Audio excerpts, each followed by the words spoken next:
Now, for 17 days, mysterious drones, or UAPs, flew over a U.S. military base, leaving the Pentagon confused and unsure as to who was behind it, and that still seems to be the case.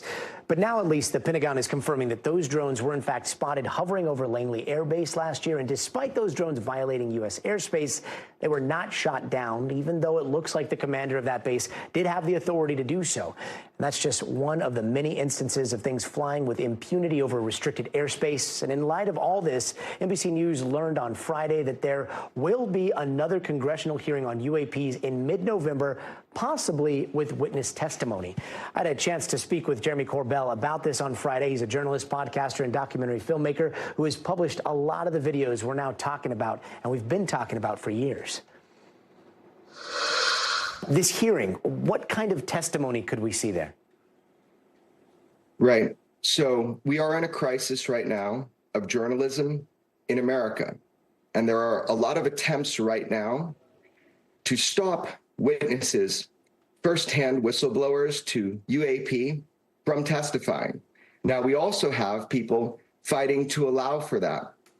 So the world, one way or the highway, is going to catch up really soon about UAP.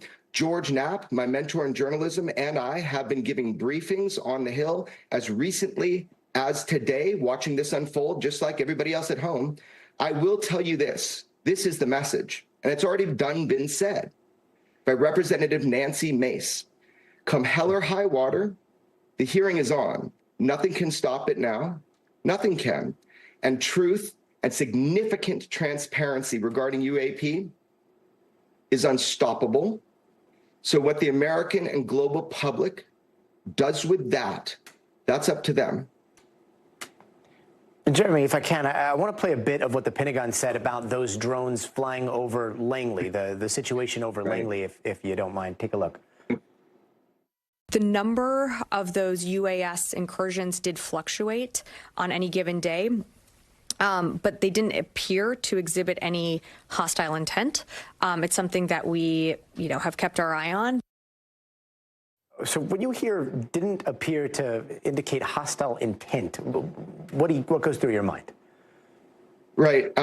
So, Gadi, I think for your audience, I could sit here and I could answer your questions, but I think their questions will be answered soon enough with these hearings, the 13th of November, because they're going to happen.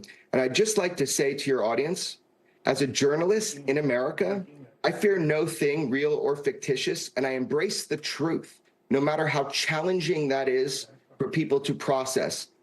So look, man, UFOs, UAP, there are incursions on sensitive military installations. In fact, I've reported with George Knapp and you, Gadi, a lot about that. But that is a small, tiny piece of opaque glass in a larger mosaic of what UAP represent or could represent to the American and global public. I do have one message that I want to leave you with today, Gadi, and this is for every whistleblower, every American patriot who has come to me as an American journalist and who has put trust in me and George Knapp. It's actually from a song by a guy called Livingston. I just learned this song. Here's what it conveys. Do not fear the truth. Fear is just your own shadow on the floor, and don't forget it. So listen, Gadi, we're going to have a different conversation after and on November 13th, because we are having congressional hearings on UFOs, and the world is going to learn things they didn't know before. And I do hope that you have solid individuals sitting there in that chair. And I think with Representative Nancy Mace at the helm, people that are heroes for this in the UAP caucus are going to make sure of it. Yeah, fingers crossed. November 13th. Maybe we'll get some straight answers then. Jeremy Corbell, thanks so much for taking the time with us today. Thanks for watching. Stay updated about breaking news and top stories on the NBC News app or follow us on social media.